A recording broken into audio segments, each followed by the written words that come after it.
Bismillahirrahmanirrahim. Assalamualaikum warahmatullahi wabarakatuh.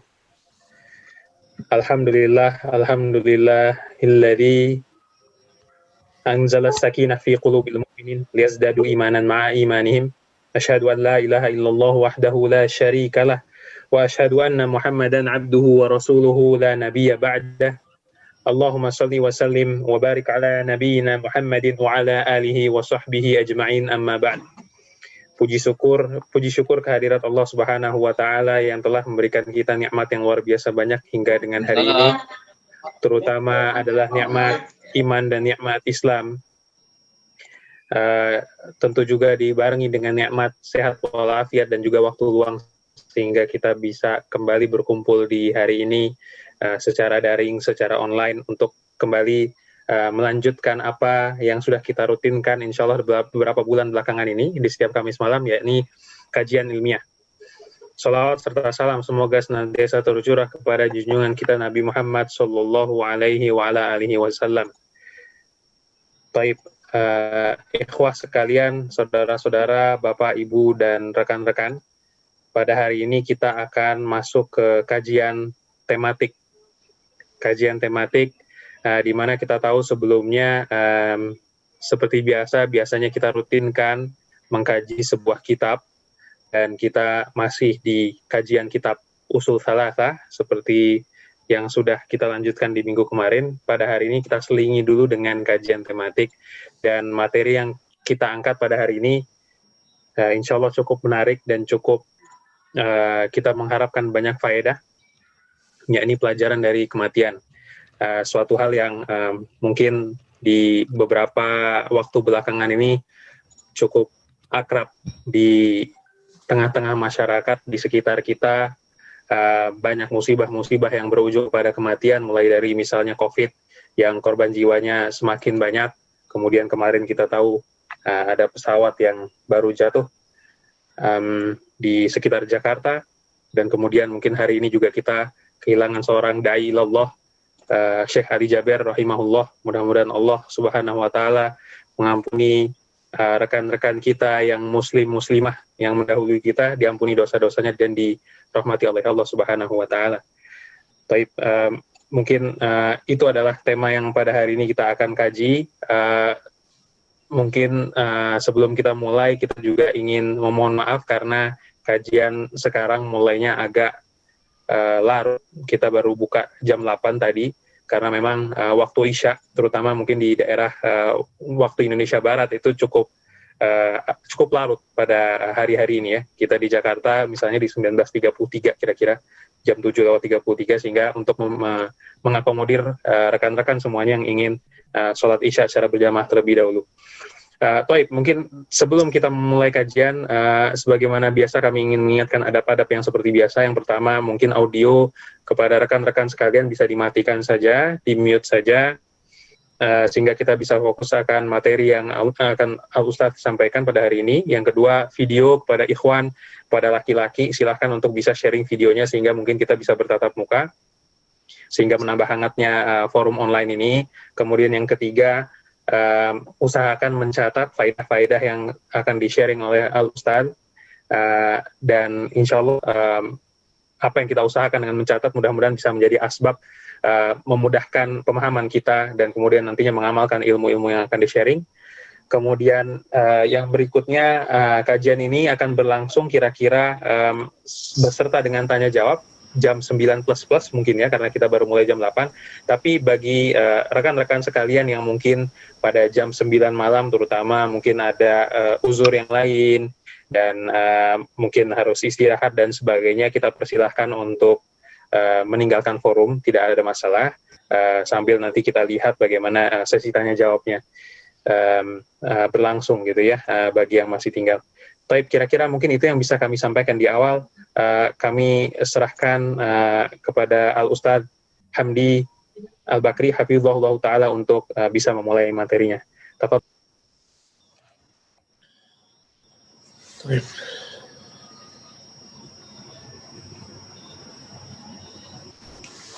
Bismillahirrahmanirrahim. Assalamualaikum warahmatullahi wabarakatuh. Alhamdulillah, Wassalatu wassalamu ala Rasulillah wa ala alihi wa ashabihi wa mawalah. Wala hawla wala quwwata illa billah. Amma ba'd. Ikhwani fillah rahimani wa rahimakumullahu jami'an.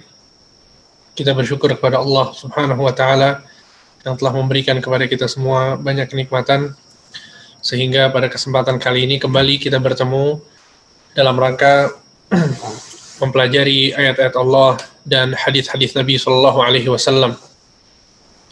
Dan sebagaimana yang sudah kita ketahui bersama bahwa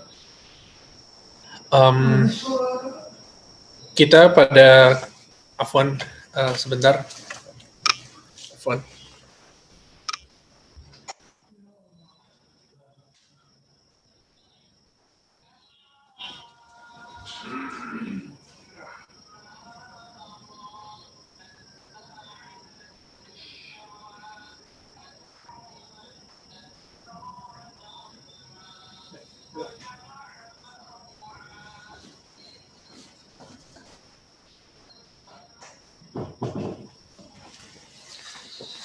Baik, afwan sebelumnya.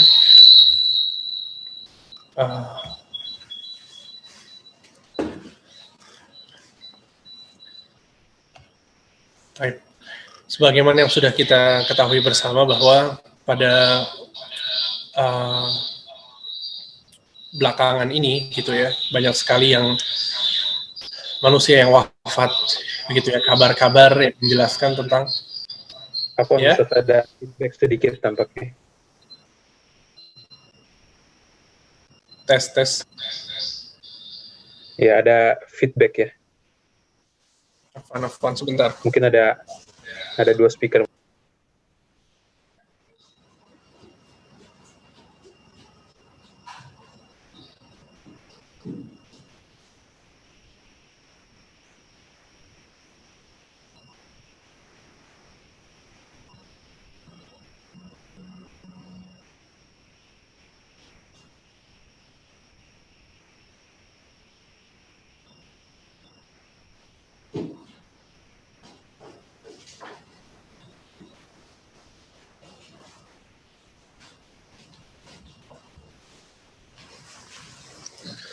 Baik, bismillah. Gimana? Masih kedengeran?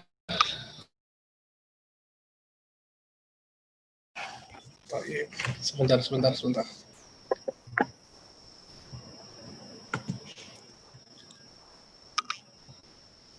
Tes.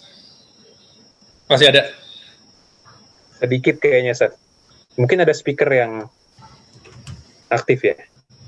Sebentar. Ini ada yang pakai. Sebentar. Baik.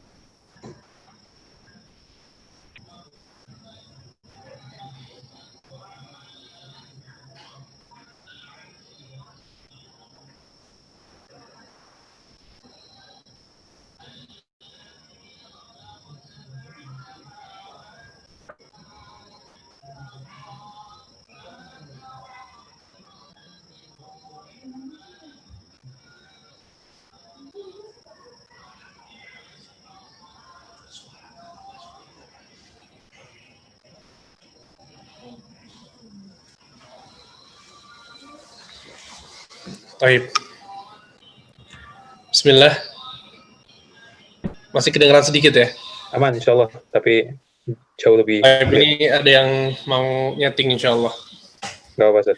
Jadi kebetulan ini rumah Ana 2 lantai. Lantai bawah Abah Ana, beliau ngedengerin juga.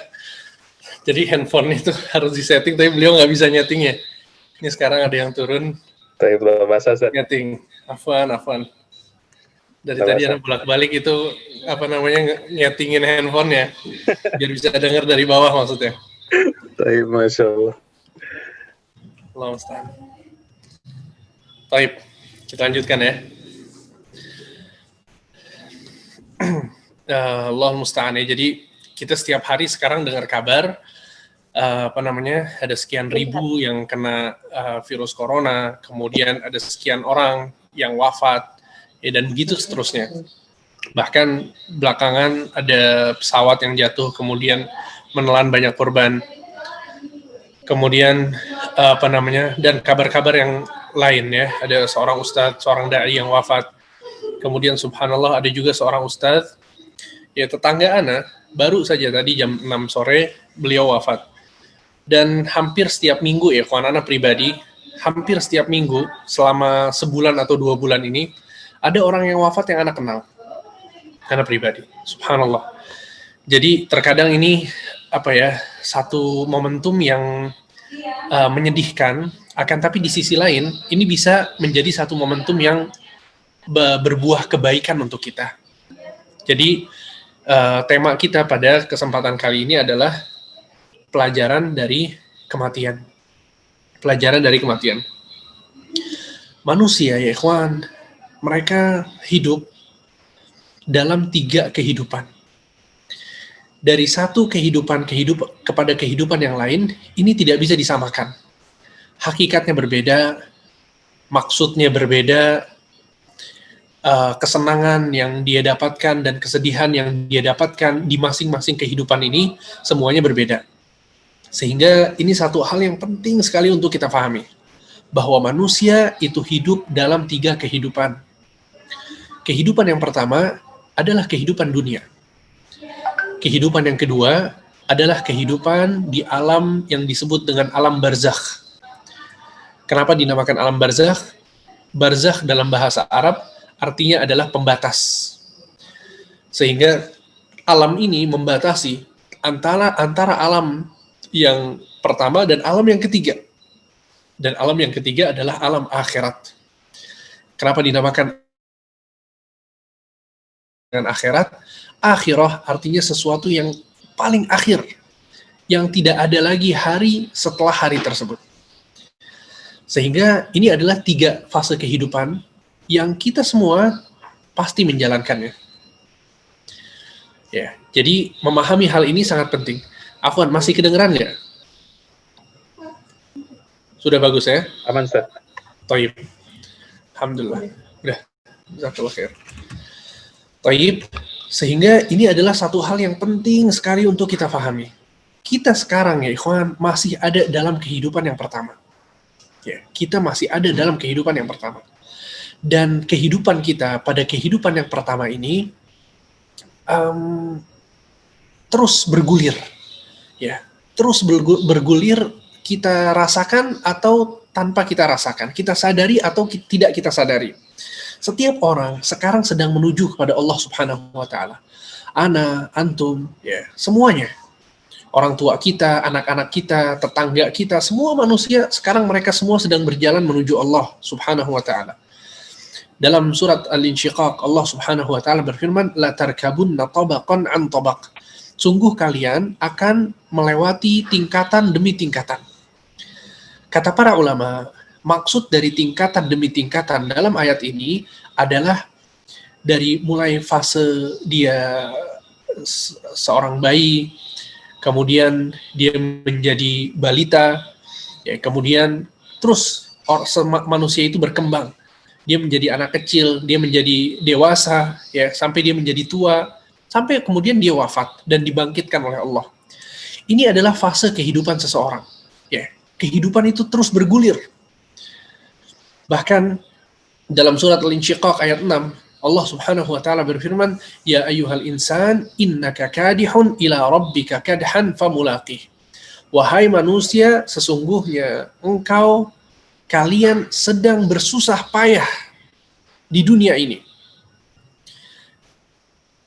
Dan famulaqih, kata Allah, dan pada hakikatnya kalian ini sedang menuju kepada Allah dan kalian akan bertemu dengan Allah. Ya.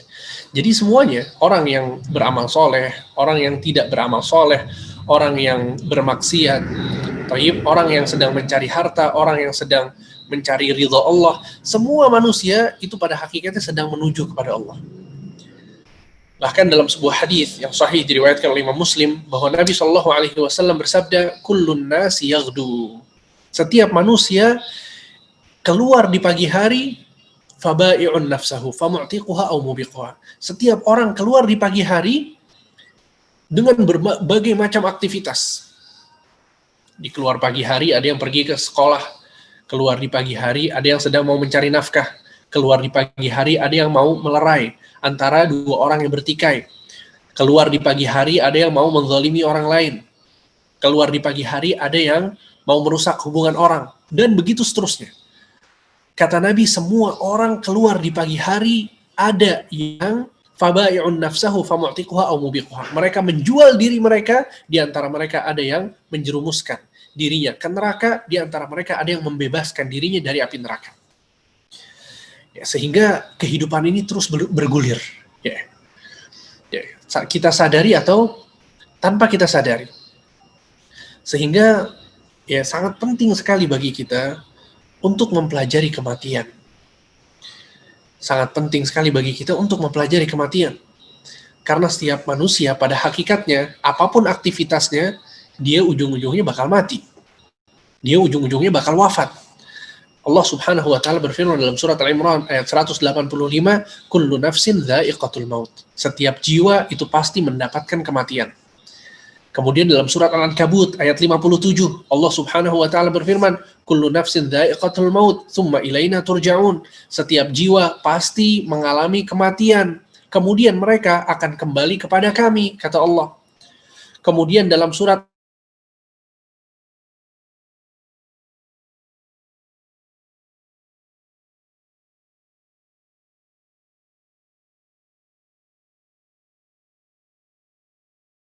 Allah Ta'ala berfirman, nah, dengan kebaikan dan dengan keburukan. Dan pada ujungnya, kalian semua akan kembali kepada kami, kata Allah. Sehingga ini adalah ayat-ayat yang Allah Subhanahu wa Ta'ala jelaskan untuk memahami kita semua bahwa kematian itu pasti ada, pasti mendatangi kita semua. Bahkan, ya kawan, kalau kematian itu bisa untuk tidak mendatangi seseorang, maka yang paling pantas untuk kekal dan tidak mati adalah Nabi Muhammad SAW. Rasulullah orang yang paling mulia, Rasulullah orang yang paling agung, Rasulullah orang yang paling dicintai oleh Allah Subhanahu wa Ta'ala. Akan tapi pada waktunya Nabi Muhammad SAW juga wafat. Oleh karena itu Allah Subhanahu wa Ta'ala berfirman dalam surat Al-Anbiya ayat 34, وَمَا جَعَلْنَا لِبَشَرٍ مِنْ قَبْلِكَ الْخُلْدِ أَفَإِنْ مِتَّ فَهُمُ الْخَالِدُونَ. Wahai Muhammad, sesungguhnya kami tidak pernah menjadikan kehidupan yang abadi bagi seorang manusia, siapapun dia. Nggak ada yang Allah berikan keabadian. Kemudian kata Allah, maka jika engkau wafat, apakah mereka akan kekal? Maksudnya kalau Nabi Muhammad SAW itu wafat, berarti nggak akan ada yang kekal. Semua orang pasti meninggal, pasti wafat. Nabi Allah Subhanahu wa Ta'ala mengatakan, innaka mayyitun wa innahum mayyitun. Wahai Muhammad, sesungguhnya engkau adalah mayyit, engkau pasti mati. Wa innahum mayyitun, dan seluruh manusia semuanya pasti mati. Kita menyaksikan kakek kita wafat misalnya, atau nenek kita wafat, atau sebagian dari kita orang tuanya sudah wafat, sebagian dari kita punya teman wafat, sebagian dari kita tetangga-tetangganya wafat. Itu bayangkan, kematian sudah selesai, kehidupan itu selesai.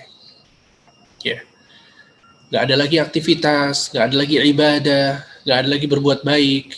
Semuanya selesai. Itulah kematian. Tapi yang aneh adalah ketika keyakinan bahwa mati itu akan mendatangi kita berubah menjadi sebuah keraguan. Umar bin Abdul Aziz, seorang khalifah, sekaligus ulama besar, seorang tabi'in, apa kata beliau? Beliau mengatakan, ma ra'aitu yaqinan ashbaha bisyakki min yakinin nas bil maut. Sesungguhnya aku tidak pernah melihat sesuatu, aku tidak pernah melihat sesuatu yang pasti, yang paling mirip dengan keraguan daripada kematian. Aku tidak pernah melihat sesuatu yang pasti, yang mirip dengan keraguan daripada kematian. Apa maksudnya? Semua orang tahu dia pasti mati. Tapi dari perlakuannya, seakan-akan dia ragu bahwa dia bakal mati. Dari perbuatannya seakan-akan dia ragu. Ya akhi wallah, sampai sekarang masih suka ngezalimi orang lain. Sampai sekarang masih suka makan yang haram. Sampai sekarang masih bertransaksi dengan riba. Ya, sampai sekarang masih meninggalkan sholat. Sampai sekarang masih belum mau untuk berhijrah, kembali kepada Allah, masih belum bertaubat. Sampai sekarang belum mau minta maaf kepada orang yang pernah kita berbuat salah kepadanya.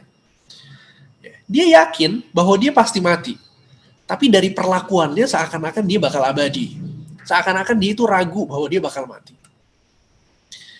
Ya ikhwan, pelajaran besar dari kematian itu sudah kita dapatkan di hadapan mata kita sekarang. Kita nggak tahu. Ya, Anda punya teman atau Anda kenal seseorang masih muda, Masya Allah, Tabarakallah. Masih muda, sama kayak kita gitu ya. Masih muda. Sekarang subhanallah kena COVID-19, sampai di ICU, nggak bisa nafas. Ya. Kalau video call pakai ventilator ya, alat pembantu untuk nafas dan seterusnya. Ya, masih muda. Ya, maksudnya kita nggak tahu. Ya. Sekarang teman kita yang kena, sekarang tetangga kita yang kena, kita nggak tahu, mungkin besok, mungkin minggu depan, mungkin bulan depan. Ya. Maksudnya ini kematian ini ada di hadapan kita gitu loh. Ini sekarang banyak kejadian-kejadian di hadapan kita.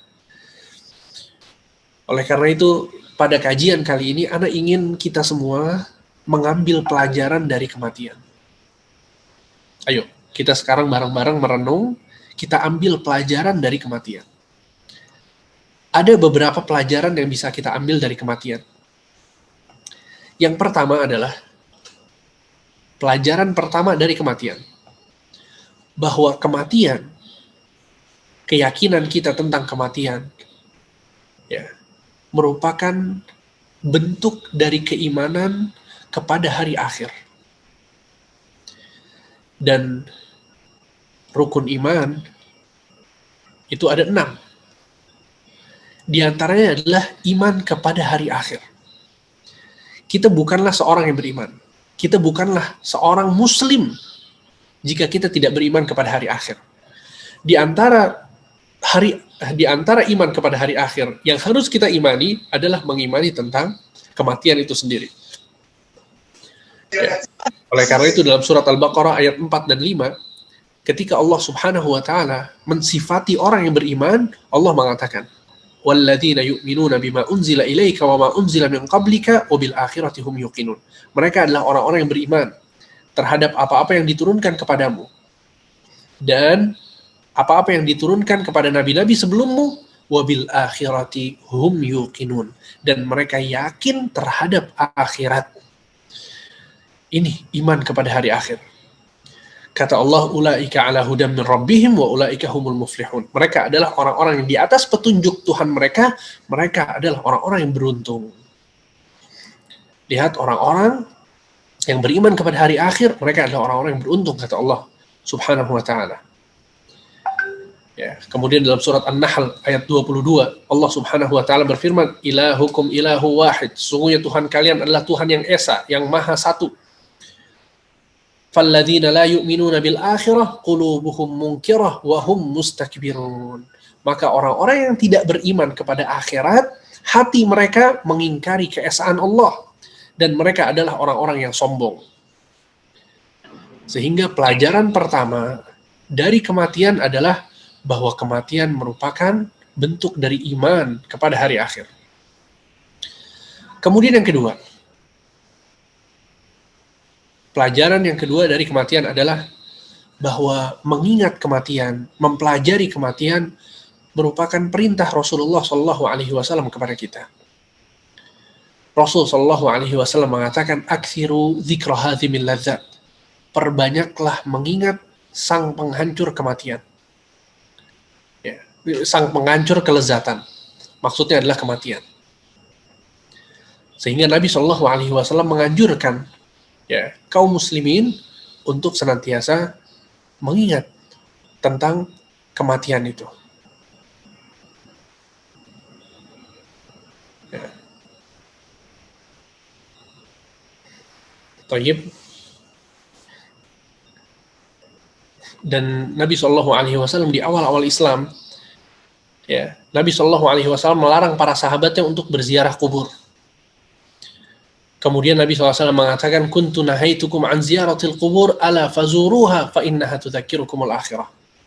Sesungguhnya dahulu aku melarang kalian untuk berziarah kubur. Akan tapi sekarang berziarah kuburlah kalian. Sesungguhnya itu akan mengingatkan kalian kepada kematian. Ya, sehingga mengingat kematian, ya ikhwan, ya, majlis yang sekarang sedang kita berdiskusi bersama ini merupakan perintah dari Rasulullah SAW. Karena Rasulullah menganjurkan kita, memerintahkan kita untuk mengingat kematian. Ya. Bahkan dalam sebuah hadis, Nabi SAW bersabda, dan hadis ini cukup mengerikan, ya ikhwan, khususnya untuk antum yang suka traveling, untuk antum yang suka jalan-jalan. Perhatikan hadis ini baik-baik. Kata Nabi SAW, "Idza aradallah qabda ruhi 'abdin bi ardin ja'ala lahu fiha hajah." Sesungguhnya Allah Subhanahu wa taala jika ingin mencabut nyawa seorang hamba di suatu tempat, maka Allah akan menjadikan hamba ini memiliki hajat ke tempat tersebut. Tentu bayangkan, kalau Allah mau mencabut nyawa seorang hamba di suatu tempat, Allah akan menjadikan di hati seorang tersebut memiliki hajat di tempat tersebut. Jadi hati-hati. Kalau kita mau pergi ke satu tempat, pastikan tempat itu tempat yang baik. Pastikan bahwa tempat itu tidak ada kemungkaran. Pastikan bahwa tempat itu ya bukan tempat untuk bermaksiat. Karena kita nggak tahu. Ya, na'udzubillah min dzalik, bisa jadi Allah Subhanahu wa taala mencabut nyawa kita di tempat tersebut. Ya, sehingga hadis ini juga menjelaskan bahwa seseorang itu harus selalu mengingat kematian, gitu ya. Ketika dia mau pergi ke suatu tempat, dia harus sadar bahwa dia nggak tahu dia akan mati di mana, sehingga ini menjadikan dia selalu waspada agar selalu menjadikan aktivitasnya itu di jalan Allah. Taib. Itu adalah pelajaran yang kedua. Kemudian pelajaran yang ketiga adalah bahwa mengingat kematian itu akan menumbuhkan amal. Mengingat kematian itu akan menumbuhkan amal. Ya. Dan inilah yang dimaksud dengan memperbanyak mengingat kematian. Jadi jangan salah paham ya. Jangan sampai kemudian seseorang yang mengingat kematian kemudian malah dia menjadi takut yang berlebih, ya, kemudian dia menjadi putus asa. Ya, bukan seperti itu mengingat kematian yang dimaksudkan oleh Rasul Shallallahu Alaihi Wasallam. Ya. Tapi mengingat kematian yang dianjurkan oleh Nabi Shallallahu Alaihi Wasallam adalah mengingat kematian yang membuat seseorang itu waspada, membuat seseorang itu makin soleh, makin bertakwa kepada Allah Subhanahu Wa Taala. Ini yang diinginkan oleh Rasul Shallallahu Alaihi Wasallam. Ya, sehingga Utsman bin Affan radhiyallahu taala anhu warḍah, pernah beliau suatu hari mengantar jenazah dengan sahabat-sahabatnya yang lain.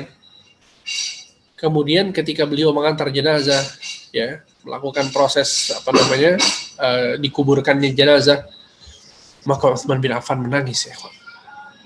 Utsman bin Affan menangis sampai jenggotnya itu basah. Karena saking takutnya beliau terhadap pemandangan kuburan itu. Kemudian ada salah seorang sahabatnya bertanya kepada Utsman bin Affan, "Kenapa engkau menangis, wahai Utsman? Kita bicara tentang surga dan neraka, akan tapi engkau tidak menangis. Dan ketika engkau berdiri di hadapan kuburan, engkau menangis terisak-isak." Maka Utsman mengatakan, "Sesungguhnya aku pernah mendengar Rasulullah Shallallahu Alaihi Wasallam bersabda, al-qabru awwalu manazilil akhirah. Sesungguhnya kuburan adalah tempat persinggahan pertama dari persinggahan-persinggahan akhirat. Fa in najal abdu minhu fama ba'dahu aisaru min." Barang siapa yang bisa selamat di kuburan, maka yang setelahnya akan mudah baginya. Ya. Ini yang difikirkan oleh Utsman bin Affan radhiyallahu anhu ketika beliau mengingat kematian. Dan Utsman adalah orang yang paling paham tentang hal ini. Sehingga beliau adalah orang yang paling dikenal dengan infak dan sedekahnya. Utsman bin Affan mengeluarkan harta yang sangat besar untuk membantu Islam, untuk membantu kaum muslimin, untuk membantu Rasulullah SAW dalam jihad-jihadnya. Ya, ketika Nabi SAW ingin melakukan satu peperangan, Utsman bin Affan menyiapkan ya tunggangan-tunggangan untuk para mujahidin beserta persenjataannya. Semuanya dibiayai oleh Utsman. Ketika Nabi SAW mendengar hal tersebut, melihat bagaimana Utsman menginfakkan hartanya, Nabi SAW jatuh cinta kepada Utsman, dan Nabi SAW memuji Utsman setinggi langit, ya kawan. Sampai Nabi SAW mengatakan, ma dharra Utsman ma fa'ala ba'dal yaum. Utsman tidak akan mendapatkan keburukan setelah apa yang dia lakukan hari ini. Tidak akan mendapatkan keburukan. Ya, karena infak yang sangat besar yang beliau lakukan. Dan itu karena Utsman bin Affan betul-betul mengerti tentang arti kehidupan dunia dan kehidupan akhirat. Dia tahu apa yang bermanfaat baginya nanti di akhirat. Ya. Jadi ini zaman sekarang banyak orang yang dia memikirkan masa depannya. Banyak orang yang memikirkan banyak masa depannya. Betapa banyak sekarang anak muda yang sudah mulai untuk berinvestasi. Ya, dia punya uang sekian, kemudian diinvestasikan. Ya, dia berusaha untuk mengelola usahanya, mengelola bisnisnya. Untuk apa? Tujuannya adalah untuk masa depan. Ya, saya pengen nanti umur 40 atau umur 50 udah tinggal di rumah, nggak ngapa-ngapain lagi. Ya. Tabungan udah cukup untuk pensiun, dana pensiun nanti. Wallah, padahal belum tentu dia sampai umurnya ke umur 40. Bisa jadi setahun, 2 tahun ke depan dia sudah wafat. Dan betapa mengerikannya gitu ya. Ketika kita punya planning untuk mengumpulkan uang sampai umur 40, akhirnya kita bergelut di dunia sampai akhiratnya kita tinggalkan, ternyata kitanya meninggal duluan. Itu mengerikan luar biasa. Sehingga itulah ya, yang menjadikan seorang mukmin itu mawas, dan dia itu hati-hati betul-betul mengukur ya, dunia yang dia ambil tuh betul-betul diukur. Karena sebagian orang ya ikhwan nggak mengukur sama sekali. Dia kerja banting tulang ya, sampai meninggalkan agamanya. Dia nggak dengar kajian, dia udah nggak ada urusannya sama agama. Kenapa? Supaya dia bisa dapat uang sebanyak-banyaknya. Apalagi kalau kita bicara tentang yang halal dan haram, diterobos semuanya. Nabi SAW mengatakan nanti akan ada satu zaman, seseorang yang mencari harta, dia tidak peduli lagi apakah itu halal atau haram. Dan ini sudah terjadi atau belum? Sudah terjadi. Ya, betapa orang nggak ngelihat lagi mana yang halal, mana yang haram. Sampai betapa banyak orang-orang yang mereka bergelut dalam sesuatu yang haram, bekerja dalam sesuatu yang haram, dia dapat pendapatan dari sesuatu yang haram, kemudian dia nggak mau meninggalkan yang haram ini dengan alasan apa? Ini mata pencaharian saya nggak bisa meninggalkan. Ya kawan, ini sangat berbahaya sekali. Ya. Dan betapa banyak orang yang tidak siap untuk hijrah, ya. Tidak siap untuk taubat, bukan karena mentalnya tidak siap, bukan karena dianya nggak bisa bertobat atau berhijrah, dia bisa melakukannya, tapi dia masih ketergantungan dengan dunia yang dia miliki. Ini menyedihkan sekali ini, ya kawan. Ya. Dan kalau kita buka pintu ini, ya, maka keharaman-keharaman itu tidak akan ditinggalkan oleh orang-orang. Jadi kalau ada yang mengatakan, Ustadz, ini pekerjaan saya memang seperti ini, padahal itu yang haram ya. Kalau saya tinggalkan, saya nggak akan meninggalkan mata pencarian saya, padahal ini satu-satunya mata pencarian saya. Ya, orang yang berzina pun akan mengatakan demikian. Ya, dia akan mengatakan ini mata pencarian. Orang yang bergelut di instansi riba dan bertransaksi dengan riba pun akan mengatakan demikian. Sehingga akhirnya keharaman-keharaman ini nggak mungkin ditinggalkan akhirnya. Ya, maka perlu dikuatkan keimanan kita tentang hari akhir, khususnya kematian, sehingga itu akan menumbuhkan rasa ingin beramal, ingin taubat, dan itu sangat penting sekali. Oleh karena itu, sebagian ulama mengatakan, man aktsara dzikral maut akramahullah bitsalas. Barang siapa yang suka mengingat kematian, dia akan mendapatkan 3 perkara. Yang pertama, ta'jilut taubah. Dia akan segera bertaubat. Ini yang pertama. Betapa banyak ya ikhwan, ya, orang-orang yang karena mengingat kematian, dia bertaubat. Karena takut mati, dia kemudian bertaubat. Ya, betapa banyak kisah-kisah tentang hal tersebut. Sampai ada sebagian orang yang mimpi, ya. Karena pernah dengar ada sebagian orang gitu ya, bercerita bahwa dia mimpi, kemudian di dalam mimpinya itu dia masuk neraka. Dia azab sama Allah Subhanahu wa taala, dibakar hidup-hidup dan seterusnya. Wallahi ikhwan, bangun tidur langsung berubah kehidupannya. Kemana-mana pakai peci, pakai baju koko, ke masjid nggak pernah terlambat. Ya. Karena dia yakin bahwa kalau dia meninggal, ya, kemudian di situ ada kehidupan yang lain. Di situ ada neraka, ada surga. Sehingga ini yang pertama. Ya, orang yang sering mengingat kematian, dia akan diberikan 3 perkara. Yang pertama, ta'jilut taubah, dia akan segera bertaubat. Kemudian yang kedua, qana'atul qalb, hati yang selalu merasa cukup. Ya. Hati yang selalu merasa cukup ini hanya akan dirasakan oleh orang-orang yang suka mengingat kematian. Ya. Sehingga berapapun rezeki yang dia dapat, dia bersyukur kepada Allah. Ya, karena dia yakin, ya, ini cuma sementara, titipan dari Allah Subhanahu wa taala, dan dia akan meninggalkannya. Kemudian yang ketiga adalah nasyatul ibadah, yaitu bersungguh-sungguh dalam beribadah, semangat dalam beribadah. Ya, wa man nasiya dzikral maut ubtuliya bitsalas.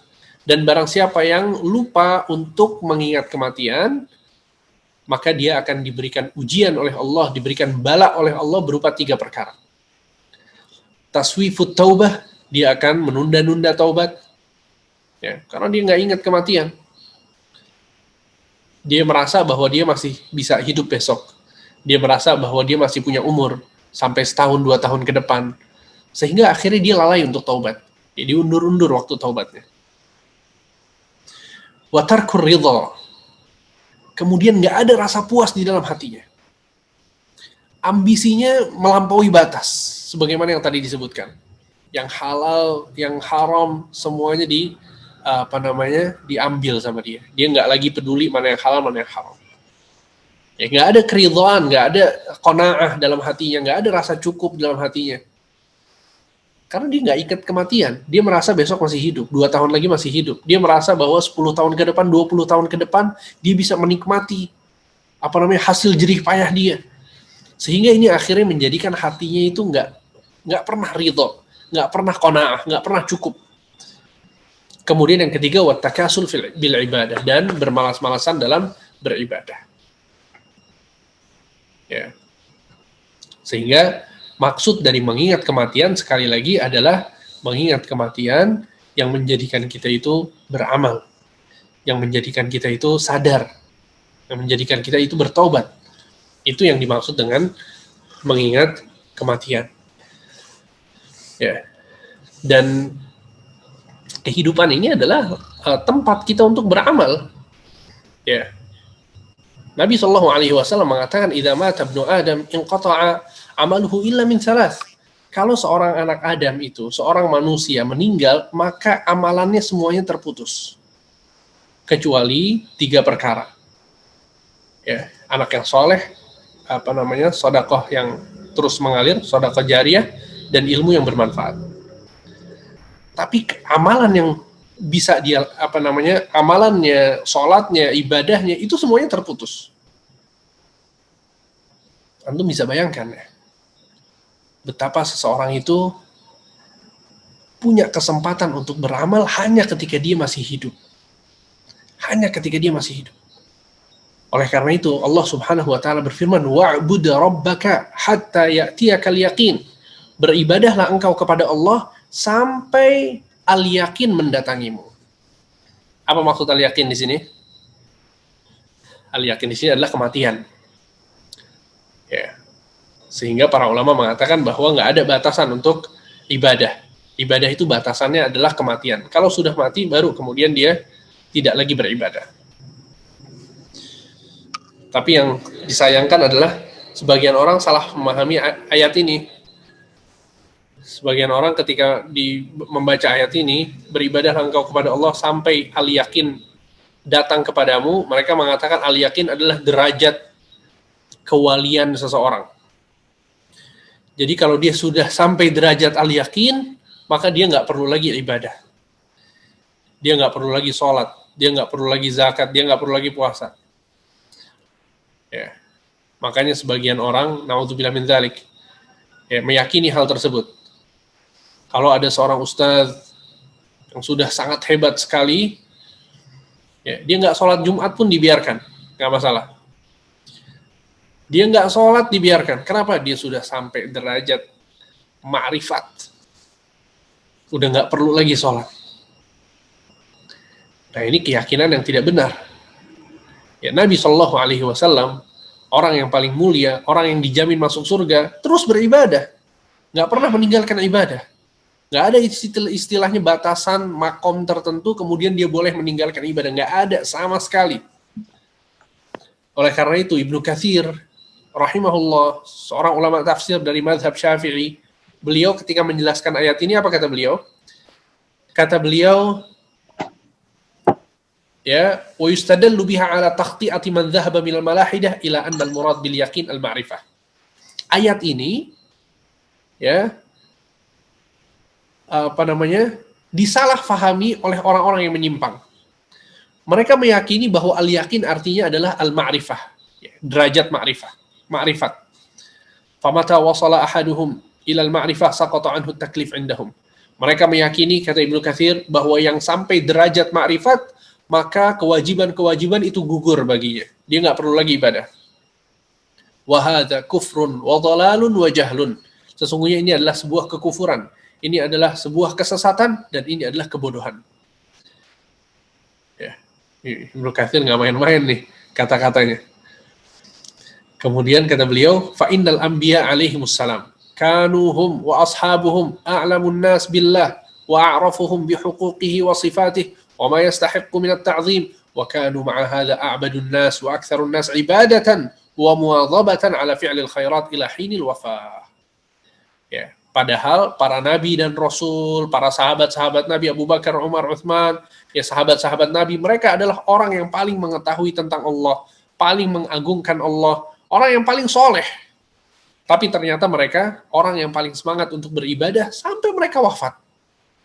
Nggak ada satupun dari mereka yang mengatakan bahwa mereka sudah sampai derajat tersebut. Ya. Wa innamal murad bil yakin hahuna al maut. Kata Ibnu Katsir, yang maksud dari al yakin di ayat ini adalah al maut, yaitu kematian. Wa'bud rabbaka hatta ya'tiyakal yaqin. Beribadahlah engkau kepada Allah sampai kematian mendatangimu. Ya. Ini adalah pelajaran yang ketiga dari kematian. Ya, bahwa kematian itu dengan mengingatnya kita akan semakin rajin untuk beramal dan memperbaiki diri kita. Kemudian pelajaran yang keempat, dan ini adalah pelajaran yang terakhir, ya, bahwa mempelajari kematian itu menjadikan kita mengerti tentang hakikat dunia. Ikhwan, kalau kita suka baca tentang kematian, ya kita menelaah apa kata Allah Subhanahu wa taala tentang kematian, apa kata Rasulullah SAW, bagaimana kehidupan setelah kematian, itu kita akan menganggap remeh kehidupan. Kita akan yakin ternyata kehidupan ini nggak ada apa-apanya. dunia yang ada banyak kenikmatan di sana, banyak keinginan yang kita dapat di sana, ternyata itu betul-betul nggak berarti sama sekali jika dibandingkan dengan akhirat. Sama sekali nggak berarti. Ya tuh bisa bayangkan, kita hidup berapa tahun sih? Taib, umur kita dipanjangkan. Ya kurang lebih 60-70. Betul tidak? Nabi SAW mengatakan, A'maru ummati ma baina sittin wa sab'in. Kata Nabi, umur umatku itu antara 60-70. Dan sedikit di antara mereka yang melampaui 70. Taib. 60 tahun, 70 tahun. Ya. Dari 60 tahun dan dari 60 tahun yang kita miliki ini, ya, berapa yang tersisa sekarang? Ya. Mungkin di antara antum ada yang tersisa 30. Mungkin tersisa 20 lagi. Mungkin tersisa 15 lagi. Ya. Mungkin tersisa 1 tahun lagi. Dan kita nggak tahu. Umur kita bisa jadi cuma 35 misalnya. Ya, ternyata beberapa hari lagi kita meninggal. Ya. Sesuatu yang sedikit dan tidak pasti. Udah dia sedikit, kita nggak tahu lagi. Kemudian setelah kita wafat, setelah kita meninggal, dikuburkan, berapa tahun kita hidup di kuburan? Kita nggak tahu. Bisa jadi umur dunia ini bakal ada tahun ke-3000 nanti, tahun 3000 Masehi, tahun 4000 Masehi, tahun 5000 Masehi. Kita nggak tahu. Jadi konsekuensinya adalah, atau yang bisa kita pahami adalah, alam barzakh itu secara umum jauh lebih panjang daripada alam dunia. Antum bayangkan sekarang Utsman bin Affan,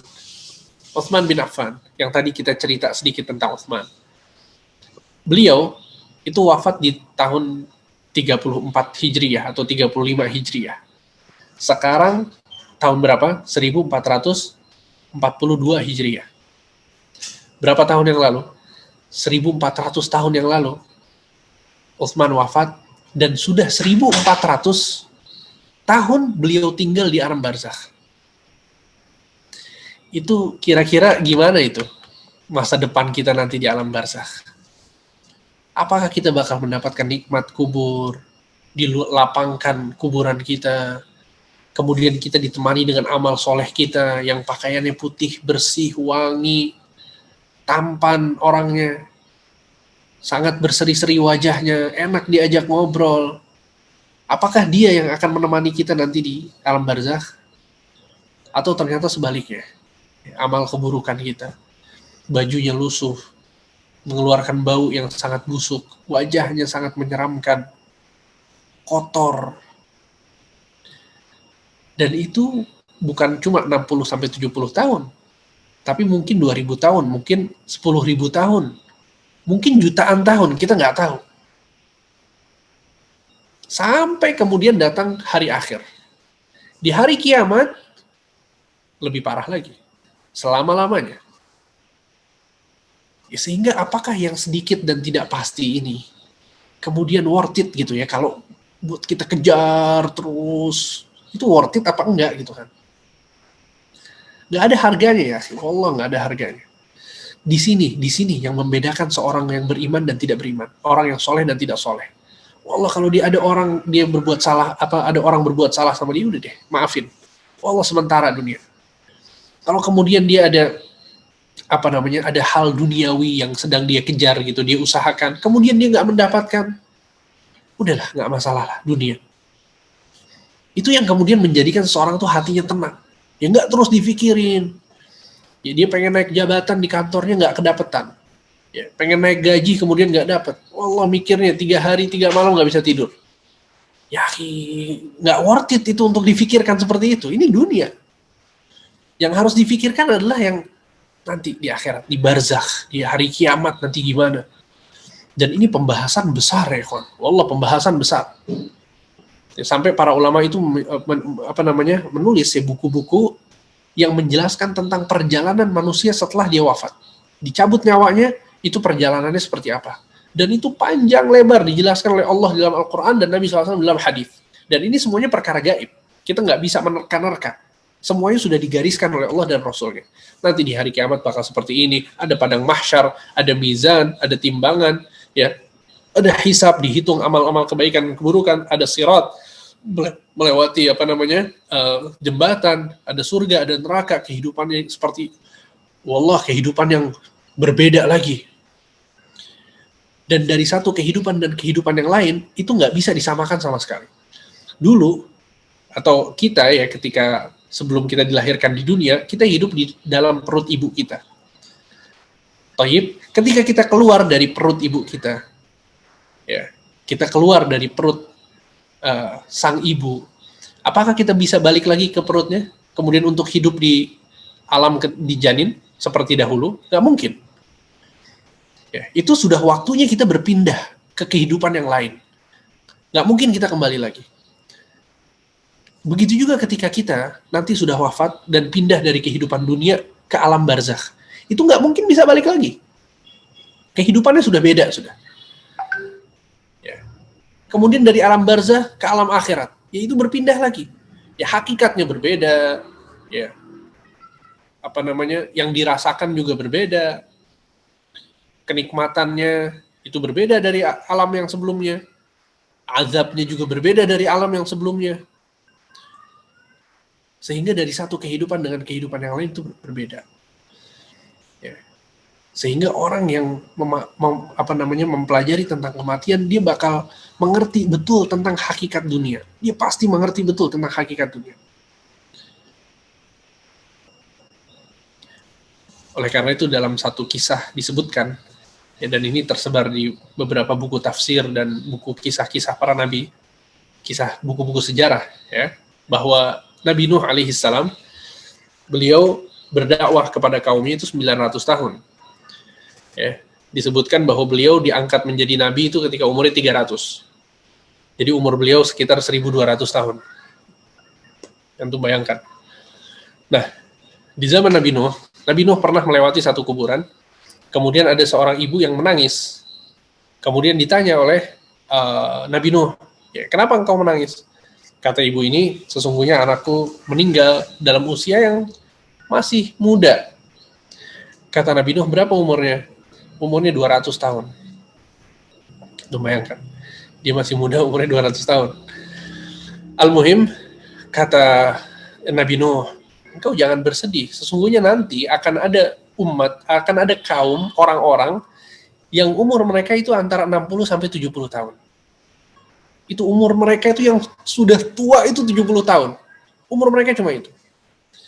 Kata perempuan itu, demi Allah, kalau aku hidup di zaman tersebut, seluruh hidupku aku akan jadikan untuk bersujud kepada Allah Subhanahu wa taala. Dia pikir, ya Allah, cuma sebentar di dunia. Ini 2000 tahun, 3000 tahun umur mereka. Ini cuma 60. Ya, sehingga ini yang adalah pelajaran yang sangat penting dari kematian, bahwa orang yang mempelajari tentang kematian, paham betul tentang kematian, dia bakal mengerti tentang hakikat dunia. Ya, Nabi SAW pernah dengan para sahabatnya sedang berjalan, kemudian ada bangkai anak kambing yang cacat. Maka Nabi SAW mengangkat telinganya seperti itu di hadapan para sahabat. Kata Nabi SAW, siapa di antara kalian yang mau membeli kambing ini seharga 1 dirham? Maka para sahabat mengatakan, wahai Rasulullah, kalau itu gratis, kita dapat nggak bayar, demi Allah kita nggak akan menerimanya. Bagaimana kalau kita harus membelinya? Maka Nabi SAW mengatakan, wallahi, demi Allah, la dunya ahwanu indallah min hadza alaikum. Sesungguhnya dunia bagi Allah itu lebih hina daripada bangkai kambing yang cacat ini. Ya Allah, bagi Allah ini dunia ini nggak ada apa-apanya. Nggak ada apa-apanya, dia sangat hina, sangat remeh sekali. Kalau memang dunia ini berharga, dunia ini hebat, dunia ini pantas untuk kita cari, dunia ini sebuah kemuliaan, siapa yang akan mendapatkan dunia pertama kali? Nabi Muhammad SAW. beliau orang yang paling pantas untuk mendapatkan dunia kalau memang dunia itu adalah kemuliaan. Kalau memang rumah yang megah, ya, mobil yang bagus, kemudian tampilan yang mewah gitu ya. Kalau itu adalah sebuah kemuliaan, maka Nabi Muhammad yang pertama kali yang akan mendapatkannya. Nabi Shallallahu Alaihi Wasallam tidur di atas tikar, kemudian beliau bangun dalam keadaan punggungnya itu ada bekas tikar. Umar bin Khattab radhiyallahu anhu ardah sedih melihat pemandangan tersebut. Maka Umar mengatakan, wahai Rasulullah, Kisra wa Kaisar, raja Romawi, raja Persia, mereka berlezat-lezat dengan kehidupan dunia mereka. Engkau adalah Rasulullah, engkau orang yang paling mulia, engkau lebih berhak untuk hidup enak. Kata Umar bin Khattab. Apa kata Nabi Shallallahu Alaihi Wasallam? Ya Ibn Khattab, wahai Umar, tidakkah engkau ridha? Ama tarda an yakuna lahum dunya wa lana al-akhirah? Tidakkah kamu ridha dunia untuk mereka dan akhirat untuk kita? Antum lihat jawaban Nabi. Nabi SAW memahami betul tentang akhirat, sehingga Nabi mengerti tentang hakikat dunia. Bahwa ini nggak penting sama sekali bagiku. Dan bagi kita semua nggak penting sama sekali. Yang penting bagi kita adalah akhirat nanti. Kehidupan yang kekal, kehidupan yang abadi. Sehingga ini adalah pelajaran penting yang kita dapatkan ketika kita mempelajari tentang kematian. Ya. Kemudian banyak ayat ya yang menjelaskan tentang hal ini. Di antara surat Al-Hadid ayat 20, Allah Subhanahu wa taala berfirman, "I'lamu annamal hayatud dunya la'ibun wa lahwun wa zinah wa tafakhurun bainakum wa takathurun fil amwali wal aulad kamathali ghaithin a'jaba al-kuffara nabatuhu thumma yahiju fatarahu musfarran thumma yakunu hutama wa fil akhirati 'adzabun syadid wa maghfiratun minallahi wa ridwan wa mal hayatud dunya illa mata'ul ghurur." Ya, ketahuilah bahwa sesungguhnya kehidupan dunia ini hanyalah permainan dan senda gurau. Ya, sesuatu yang melalaikan, perhiasan, dan bermegah-megahan antar kalian, serta berbangga-bangga tentang banyaknya harta dan anak. Itu, dunia itu seperti itu.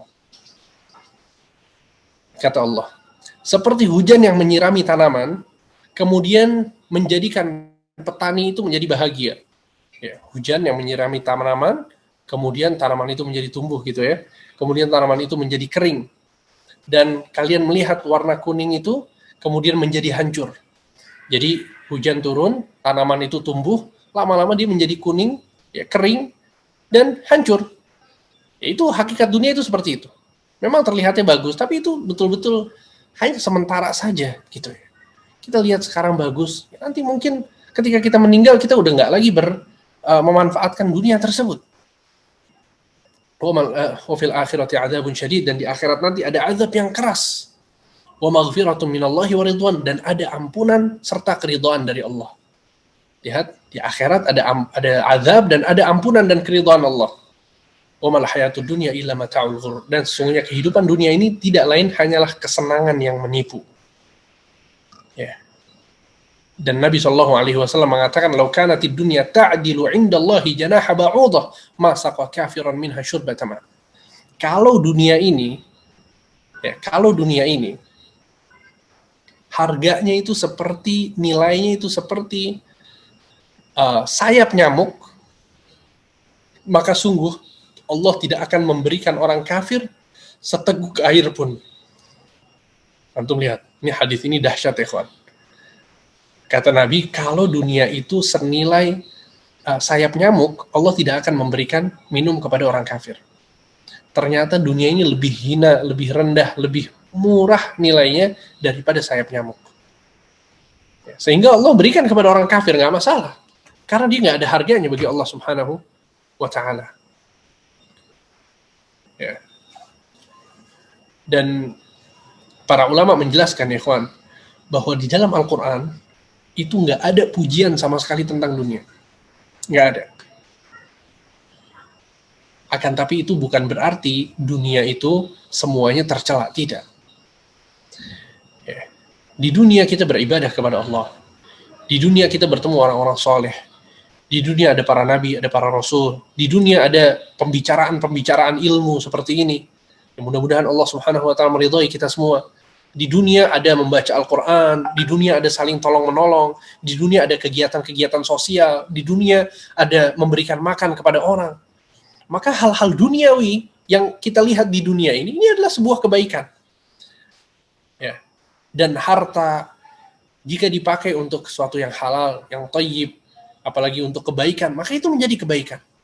Akan tetapi karena manusia ini begitu rakus, begitu selalu menyalahgunakan dunia, maka di Al-Quran tidak ada satupun pujian dari Allah untuk dunia. Walaupun dunia itu sebagiannya terpuji. Sebagaimana yang tadi disebutkan. Ya. Dan juga Ibnu Rajab Al-Hambali mengatakan satu perkataan yang sangat baik. Ya. Kata Ibnu Rajab Al-Hambali, wa'lam anna dhammal warid fil kitab was sunnah lid dunya laisa huwa raji'an ila zamaniha alladhi huwa al-lail wan nahar al-muta'aqiban ila yaumil qiyamah fa inna Allah ja'alahuma khilfatan liman arada an yadhakkara aw arada syukura. Ketahuilah, kata Ibnu Rajab, sesungguhnya celaan terhadap dunia yang tertera di dalam Al-Quran dan Sunnah bukan celaan terhadap waktu yang ada pada dunia itu sendiri. Bukan celaan terhadap malam dan siang yang silih berganti sampai hari kiamat nanti. Karena sesungguhnya Allah menjadikan malam dan siang silih berganti agar manusia berzikir dan bersyukur.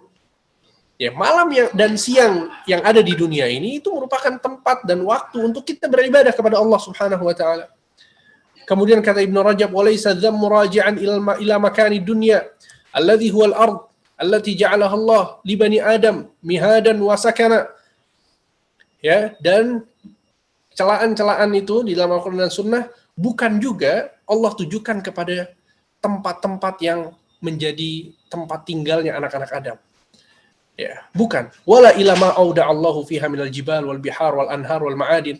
Dan celaan itu bukan juga tertuju kepada gunung-gunung, ya, lautan, kemudian sungai-sungai dan hasil-hasil bumi. Wala ila ma ambatahu fiha minaz zar'i wasyajar, dan celaan itu bukan juga ditujukan untuk tumbuh-tumbuhan dan pohon-pohonan. Wala ila ma batha fiha minal hayawanat wa ghairi dzalik, dan bukan juga celaan itu tertuju untuk hewan-hewan yang ada di dunia. Fa inna dzalika kulluhu min ni'matillah 'ala ibadi, karena itu semua adalah nikmat Allah untuk hamba-hambanya, untuk kita semua. Itu semua nikmat Allah. Lahum fihi minal manafi', yang kita hamba-hamba Allah mendapatkan manfaat dari dunia-dunia yang tadi disebutkan. Ya, walahum bihi minal i'tibar wal istidlal 'ala wahdaniyati sani'ihi wa qudratihi wa 'azamatihi, dan itu semua manusia mengambil pelajaran ya dari makhluk-makhluk tersebut sebagai bukti akan keesaan Allah, Sang Pencipta yang memiliki kemampuan yang luar biasa dan keagungan yang luar biasa.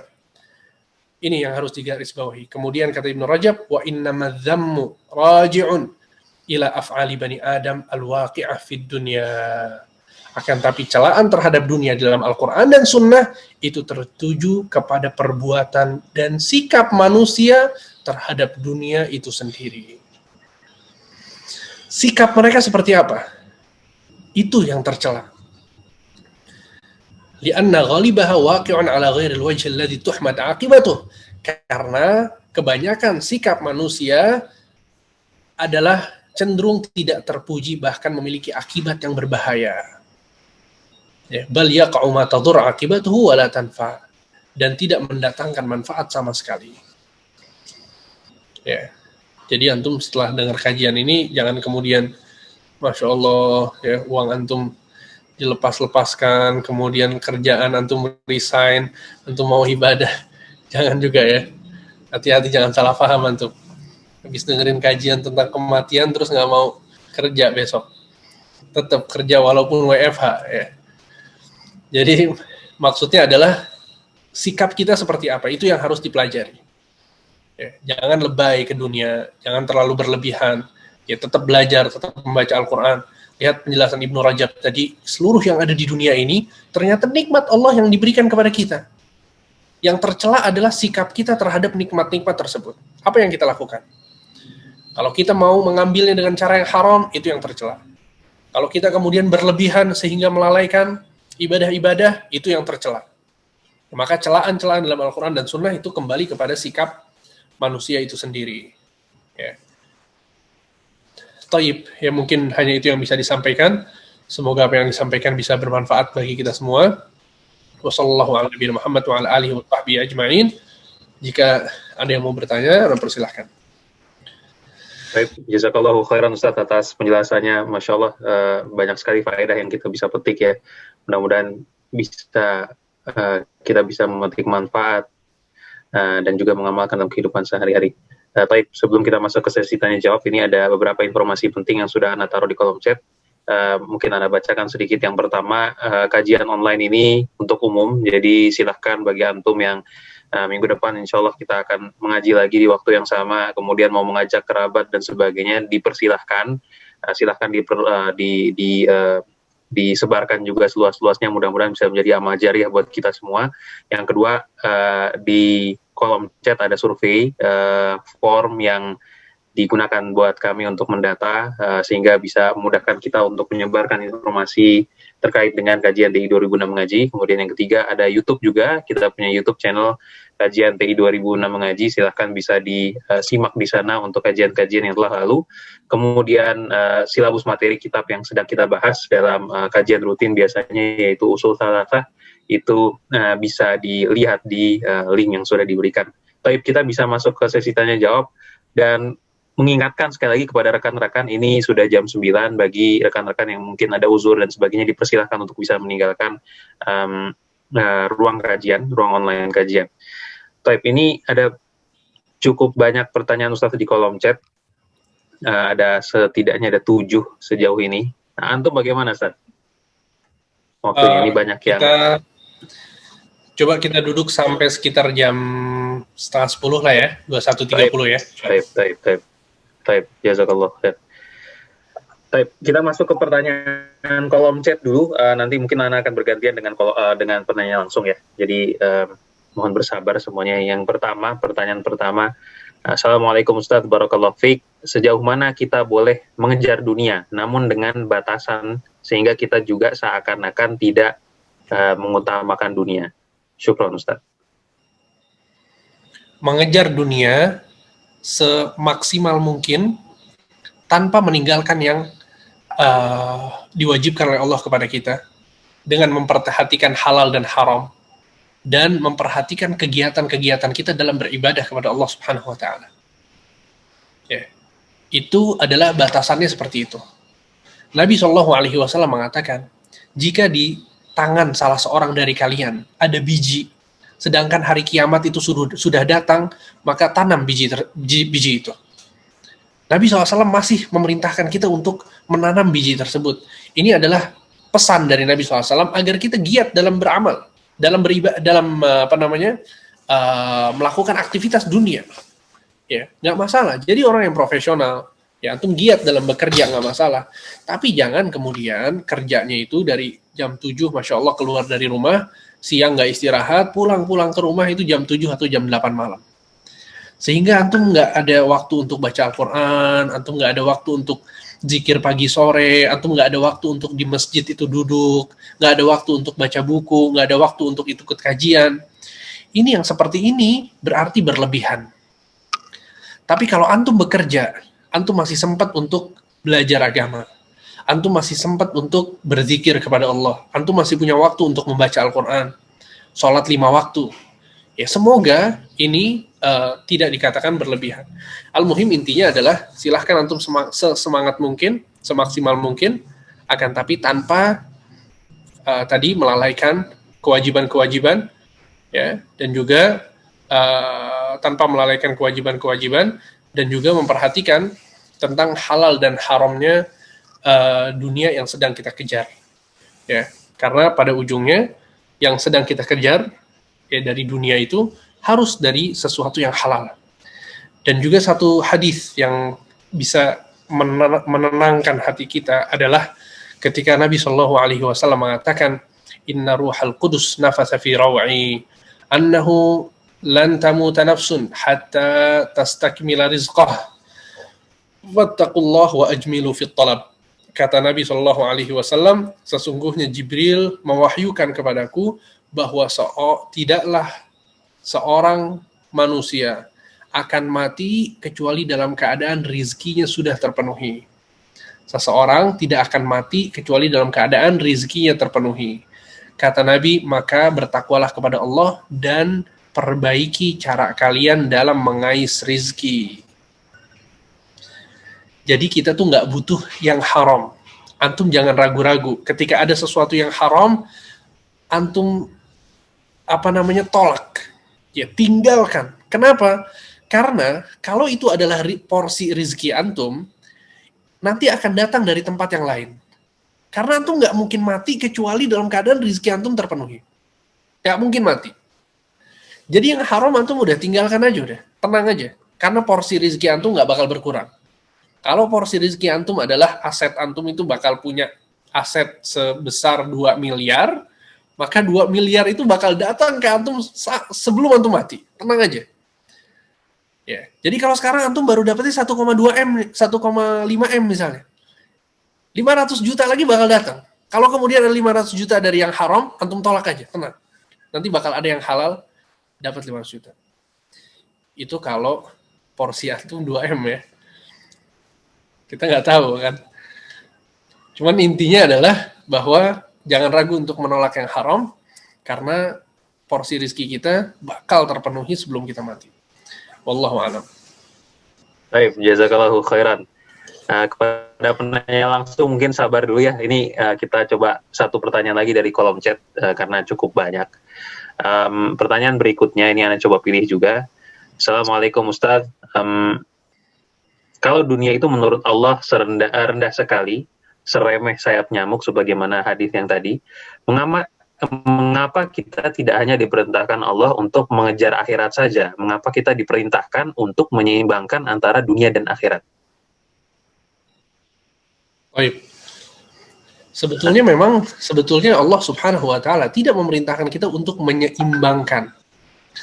Allah Subhanahu wa taala berfirman, "Wabtaghi fima atakallah ad-daral akhirah wa la tansa nasibaka minad dunya." Kata Allah Subhanahu wa taala, kejarlah akhirat dengan nikmat Allah yang Allah berikan kepadamu. Kita sekarang diberikan nikmat oleh Allah, maka kejar dengan nikmat ini, dengan kesehatan kita, dengan akal sehat kita, dengan waktu luang kita, kejarlah akhirat, kata Allah. Kemudian di akhir ayat kata Allah, wala tansa nasibaka minad dunya. Jangan kalian lupakan bagian kalian di dunia. Ya. Nah, ini ayat ini sama banyak orang dibalik. Kejarlah akhirat, kejarlah dunia, ya kan? Tapi nanti malam Kamis kajian. Ya, sekali seminggu. Taib, sisanya apa? Sisanya dunia. Antum semuanya waktu kita nih untuk dunia, kemudian disisipkan setengah jam untuk baca Al-Quran, untuk belajar. Ini membolak-balikkan ayat ya kawan. Ayatnya itu cari akhirat, kemudian jangan lupakan dunia. Bukan kemudian cari dunia, jangan lupakan akhirat. Ya, sehingga di dalam Al-Quran secara tegas ya, dalam ayat ini Allah menjelaskan bahwa akhirat memang yang dikejar, bukan dunia. Ya, dunia itu hanya sekedar apa yang kita butuhkan saja. Ya, dan juga Anda ingatkan bahwa ketika antum bekerja itu sebetulnya bukan juga dunia, ya, bukan dunia. Ketika seorang itu mencari nafkah, seorang lelaki dia mencari nafkah untuk menafkahi keluarganya, untuk menafkahi istri dan anak-anaknya, ini adalah ibadah yang agung. Ini adalah ibadah yang agung sekali lagi. Nabi Umar bin Khattab mengatakan, sesungguhnya aku meyakini, inilah ahsabu anna talabal halal minal jihad fi sabilillah. Kata Umar, sesungguhnya aku meyakini bahwa seorang suami yang mencari nafkah yang halal, dia dalam keadaan berjihad di jalan Allah. Ya, jadi kita jangan juga kemudian menyalahpahami hal ini, bahwa seorang yang mencari nafkah yang halal untuk keluarganya itu merupakan salah satu amalan yang agung, ya, yang Allah Subhanahu wa taala perintahkan ya para lelaki untuk melakukannya. Wallahu a'lam. Baik, jazakallahu khairan Ustaz atas jawabannya. Mungkin penanya langsung, silakan Rinaldo sudah resign. Assalamualaikum Ustaz. Assalamualaikum warahmatullahi wabarakatuh. Barakallahu fiik Ustaz. Jazakallahu khairan, materi malam hari ini dahsyat sekali Ustaz. Mudah-mudahan kita bisa mengambil pelajaran. Amin ya Rabb. Ustaz, Ana mau bertanya tentang hadis ini Ustaz. Hadis yang kurang lebih isinya, barang siapa yang perkataan akhirnya itu la ilaha illallah, maka dia akan masuk surga. Mohon penjelasannya Ustadz, apakah masuk surga di sini artinya masuk surga tanpa hisab, atau bagaimana? Kemudian apakah sebaliknya kalau misalnya orang perkataan akhirnya itu bukan la ilaha illallah, maka apakah itu berarti dia masuk neraka dan kemudian kekal di neraka, atau bagaimana Ustaz? Jazakallahu khair. Wa iyyakum barakallahu fikum. Seorang tabi'in yang bernama Wahab bin Munabbih. Beliau pernah ditanya tentang kunci surga. Maka beliau mengatakan bahwa kunci surga adalah la ilaha illallah. Maka beliau kemudian menjelaskan, setiap kunci itu pasti memiliki gerigi. Ya, tahu gerigi kunci ya? Jadi di kunci itu kan ada disebutnya gigi-gigi kunci itu. Kalau kunci itu nggak ada gigi-giginya, maka kunci itu tidak bisa membuka. Tapi kalau kunci itu memiliki geriginya, dia akan bisa membuka. Tayyib, begitu juga dengan la ilaha illallah. La ilaha illallah adalah kunci surga, akan tapi dia memiliki gerigi-gerigi. Apa saja? Ada banyak hal yang berkaitan dengan la ilaha illallah. Di antaranya mengucapkan la ilaha illallah. Ini yang disebutkan dalam hadis ini. Di dalam hadis-hadis lain, kalau kita lihat, ternyata kalau kita kumpulkan la ilaha illallah itu bukan cuma sekedar diucapkan. Ya, disinilah pentingnya kita memahami satu hadis dengan mengumpulkan hadis-hadis yang semisal yang lainnya. Nah, karena itu Nabi SAW pernah menjelaskan juga ya bahwa la ilaha illallah, orang yang akan masuk surga itu yang meninggal dalam keadaan dia mengetahui makna la ilaha illallah. Ya. Kemudian dalam hadis-hadis yang lain, ya, Nabi SAW juga menjelaskan bahwa la ilaha illallah itu memiliki persyaratan-persyaratan. Jadi bukan cuma diucapkan dan diketahui, tapi di situ ada amal, di situ ada ketaatan yang harus dikerjakan. Ya, sehingga maksud dari hadis ini adalah bahwa la ilaha illallah di antara yang harus dilakukan tentang la ilaha illallah adalah dengan mengucapkannya. Maka kalau kemudian kita melihat ada seseorang yang akhir ucapannya itu la ilaha illallah, maka kita berharap baik untuk orang ini. Kita berharap baik untuk orang ini. Karena akhir perkataannya la ilaha illallah, dan Nabi SAW mengatakan hadis yang tadi antum sebutkan. Akan tapi kalau seseorang itu tidak mengucapkan la ilaha illallah di akhir hayatnya, ini tidak kemudian serta-merta bahwa orang tersebut tidak masuk surga. Tidak. Ya. Karena bisa jadi ya, orang tersebut meyakini tentang la ilaha illallah dan dia adalah orang yang mukmin, orang yang soleh. Akan tetapi qadarullah, Allah Subhanahu wa taala tidak menjadikan akhir hayatnya mengucapkan la ilaha illallah. Seperti itu, wallahu a'lam. Baik, bagaimana akhir Rinaldo? Cukup jelas. Jazakallahu khairan. Baik, wa iyyakum. Ya, kita masuk ke penanya kolom chat lagi. Ini ada pertanyaan mengenai umur, Ustaz. Assalamualaikum, Ustaz. Jika seseorang berumur panjang hingga 80-90-an tahun dan belum sampai ajal, apakah bisa dianggap umur panjangnya tersebut sebagai ujian atau berkah dari Allah? Jazakallahu khair. Baik, Masya Allah, pertanyaannya bagus ya. Ya tergantung dengan untuk apa dia gunakan umur panjang tersebut. Ya, kalau umur panjang itu digunakan untuk ketaatan, maka itu sebuah keberkahan dan kebaikan. Ya, tapi na'udzubillah kalau kemudian umur panjang tersebut digunakan untuk kemaksiatan, kelalaian ya, dalam beribadah, maka ini musibah ya.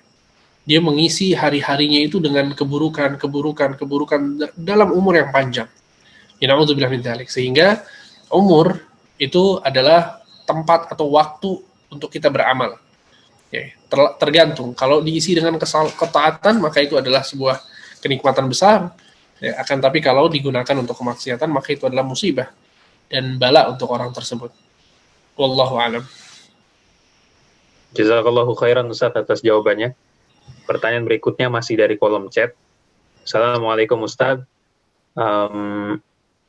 Kadang kita merasa ujub karena sudah merasa beriman, ikut kajian, berinfak, sholat malam, dan lain-lain. Tapi yang saya pernah dengar, katanya penentuannya ada di akhir, saat nyawa kita sedang dicabut. Dalam keadaan apa kita saat nyawa kita dicabut tersebut? Apakah ada doa yang dapat kita panjatkan kepada Allah agar kita selalu dalam jalannya sampai garis akhir? Syukron, Ustaz.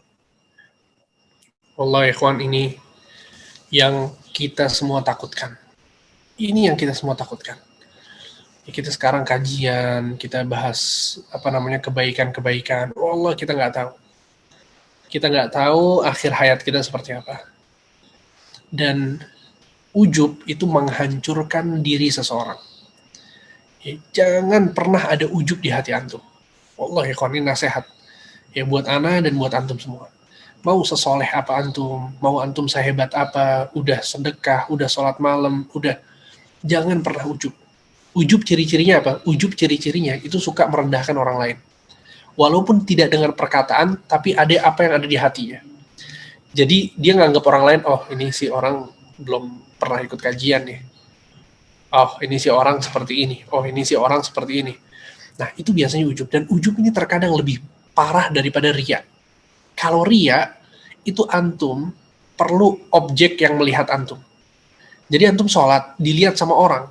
Itu bisa riya. Antum berharap orang itu muji antum, melihat antum. Ya kan? Tapi kalau ujub, ini tanpa ada orang siapapun. Antum sholat malam sendiri nggak ada yang lihat. Di pagi harinya antum merasa bangga dengan amalan antum. Oh, saya sih setiap malam sholat. Jadi ini orang pasti nggak pernah sholat malam nih. Dan seterusnya, dan seterusnya. Itu bisikan yang ada di dalam hati, itu yang kemudian menjadi seorang itu jadi ujub. Ya Allah, hati-hati dengan ujub. Ya kita nggak tahu. Kita nggak tahu akhir hayat seseorang itu seperti apa. Begitu juga dengan diri kita. Ibnu Mas'ud mengatakan, "Idza kuntum mustannan falyastanni biman qad mat fa innal hayy la tu'man 'alaihi fitnah." Kalau kalian mau mengikuti seseorang, mau menjadikan seseorang itu panutan, maka jadikanlah orang yang sudah meninggal sebagai panutan. Kenapa? Kata Ibnu Mas'ud, karena yang masih hidup itu tidak aman dari fitnah. Ya, antum bayangkan, yang masih hidup tidak aman dari fitnah. Bagaimana dengan diri kita sendiri? Kita nggak bisa merasa aman dari fitnah, nggak bisa. Akan tapi kita berusaha, kita berdoa sama Allah. Ya, kita memohon kepada Allah, ya muqallibal qulub tsabbit qalbi ala dinik. Ya muqallibal qulub tsabbit qalbi ala dinik. Ulang-ulang terus doa ini. Wahai yang membolak-balik hati, ya tetapkan hatiku di atas agamamu. Ya. Kemudian juga Nabi mengajarkan kita doa, Allahumma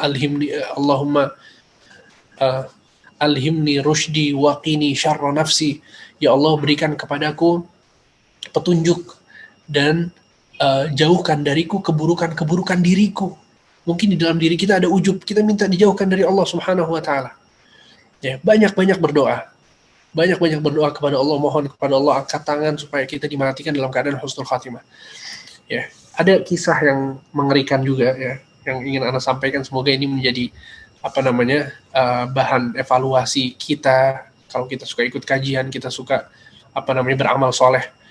Seorang sahabat melihat ada orang dari kalangan kaum muslimin ketika berperang itu sangat hebat dalam berperang, sehingga dia sangat hebat dalam berperang, dalam berjihad. Kemudian ketika mereka beristirahat ya, dalam peperangan ini, sahabat ini mengatakan kepada Rasulullah, wahai Rasulullah, ma ajra'a fulan, betapa hebatnya orang itu dalam berjihad. Nabi SAW mengatakan, huwa finnar, dia adalah penghuni neraka. Maka para sahabat yang mendengarnya kaget. Mereka mengatakan, wahai Rasulullah, siapa di antara kita yang akan masuk surga kalau orang ini pasti masuk neraka? Nabi yang mengatakan orang ini masuk neraka. Sehingga kemudian orang ini mengatakan, la attabi'anna, aku akan melihat apa yang dilakukan oleh orang ini. Di dalam peperangan, ketika dimulai lagi, terus orang ini terus berperang, ya, melawan musuh, sampai ternyata dia terluka parah. Ketika dia terluka parah, tiba-tiba dia menggunakan pedangnya untuk menusukkan pedang tersebut di antara kedua dadanya. Ya, orang ini bunuh diri, meninggalnya. Dan bunuh diri, kata para ulama, adalah sebuah su'ul khatimah, keadaan kematian yang buruk. Maka orang ini melihat dan takjub ya kepada apa yang dikabarkan oleh Rasulullah SAW. Ternyata orang yang selama ini kita anggap baik, ternyata dia mati dalam keadaan su'ul khatimah. Maka Nabi SAW didatangi oleh sahabat yang menyaksikan hal tersebut. Kemudian sahabat ini mengatakan, asyhadu annaka Rasulullah, wahai Rasul, aku bersaksi bahwa engkau adalah utusan Allah. Ya ternyata yang dikatakan Rasul itu benar. Nabi ini betul-betul utusan Allah. Kata Rasul, kenapa? Orang itu bercerita apa yang dia lihat. Maka Nabi Shallallahu Alaihi Wasallam menyebutkan satu hadis, ya ikhwan, wallah ikhwan, menurut ana ini hadis yang paling mengerikan. Wallah, ini hadis yang paling mengerikan. Kata Nabi Shallallahu Alaihi Wasallam, Inna rajula la ya'malu bi'amali ahlil jannah fima yabdu linnas wa innahu lamin ahlin nar. Kata Nabi, berapa banyak orang yang melakukan amalan-amalan ahli surga menurut pandangan manusia, padahal dia adalah penghuni neraka. Na'udzubillah min dzalik. Kita berdoa kepada Allah Subhanahu wa taala, mudah-mudahan kita bukan termasuk orang yang seperti ini. Kemudian kata Nabi, wa innar rajula la ya'malu bi 'amali ahli an-nar fima yabdu lin-nas wa innahu lamin ahli jannah. Dan berapa banyak orang yang melakukan amalan ahli neraka, dia bermaksiat menurut pandangan manusia, padahal dia adalah penghuni surga. Karena kita nggak tahu, kita bisa jadi sekarang melihat seseorang, dia bermaksiat, tapi kita nggak tahu, mungkin tahun depan dia bertaubat dan menjadi orang yang paling soleh, dan mati di atas kesolehan tersebut. Sedangkan kita yang sekarang sudah merasa soleh, kita nggak tahu, mungkin nanti suatu waktu kita berubah menjadi tidak soleh dan mati dalam keadaan tersebut. Ya, sehingga keikhlasan seseorang itu akan menentukan akhir hayatnya seperti apa. Jangan pernah pura-pura soleh depan orang. Jangan. Antum melakukan amalan soleh, melakukan amal kebaikan, ikut kajian, lakukan kebaikan yang antum bisa. Tapi ingat, itu hanya untuk Allah. Jangan hiraukan pandangan manusia. Jangan hiraukan pujian atau cacian manusia. Itu terserah mereka udah. Pokoknya kita sekarang beramal buat Allah. Beramal buat Allah. Beramal buat Allah. Ya, anak sekarang ngisi kajian, mudah-mudahan ini buat Allah. Bukan untuk apa-apa. Dan antum hadir kajian, mudah-mudahan ini juga buat Allah. Ya, ana introspeksi supaya ikhlas, antum semua berusaha juga untuk ikhlas. Ya, barakallahu fiikum. Baik, jazakallahu khairan, Ustaz. Tampaknya itu adalah pertanyaan terakhir pada malam ini karena sudah jam 9.30 tepat. Mungkin antum mau memberikan sedikit nasihat terakhir, Ustaz, untuk menutup kajian. Ya, jadi mungkin cukup ya yang Ana sampaikan tadi. Semoga ini jadi bahan pembelajaran kita dan bahwa kematian yang kita lihat, yang kita dengar, ya, kabar-kabar tentang kematian seseorang, ya, itu suatu saat nanti akan kabar-kabar tersebut akan memuat tentang diri kita yang wafat, gitu ya. Jadi yang terpenting adalah persiapkan diri kita sebaik mungkin, ya, lakukan yang terbaik, ya, ibadah semaksimal mungkin, apa yang bisa kita lakukan dari kebaikan lakukan, ya, karena itu akan menjadi penentu apakah kita akan bahagia di kehidupan yang berikutnya atau tidak. Wallahu a'lam. Wa subhanakallahumma wa bihamdika asyhadu an la ilaha illa anta astaghfiruka wa atubu ilaik. Barakallahu fiik. Wafik barakallah Ustaz, jazakallahu khairan sekali lagi atas materinya pada malam hari ini. Mudah-mudahan antum diberikan Allah senantiasa keberkahan dan diterima setiap amalan ibadahnya, dan mudah-mudahan kita semua mendapatkan keberkahan juga. Dan apa yang diajarkan pada malam ini bermanfaat buat kita semua, sehingga kita bisa lebih semangat lagi memperbaiki keimanan kita, menjaga keislaman kita, mengajak rekan-rekan kita untuk menjadi baik bersama-sama, menjadi lebih baik lagi bersama-sama, dan menyongsong husnul khotimah insyaallah ya. Baik, kepada seluruh rekan-rekan, demikian kajian kita pada malam hari ini. Mohon maaf tidak semua pertanyaannya bisa sempat terjawab. Nanti insyaallah mudah-mudahan kita bisa mencoba berkoordinasi dengan Ustadz jika beliau berkenan dan juga berkesempatan, insyaallah bisa dijawab dan kemudian kita akan sebarkan di grup Jarkom. Baik, terima kasih atas segala partisipasinya. Mohon maaf jika ada kekurangan. Sallallahu ala nabiyyina Muhammad wa ala alihi wa sahbihi ajma'in. Assalamualaikum warahmatullahi wabarakatuh.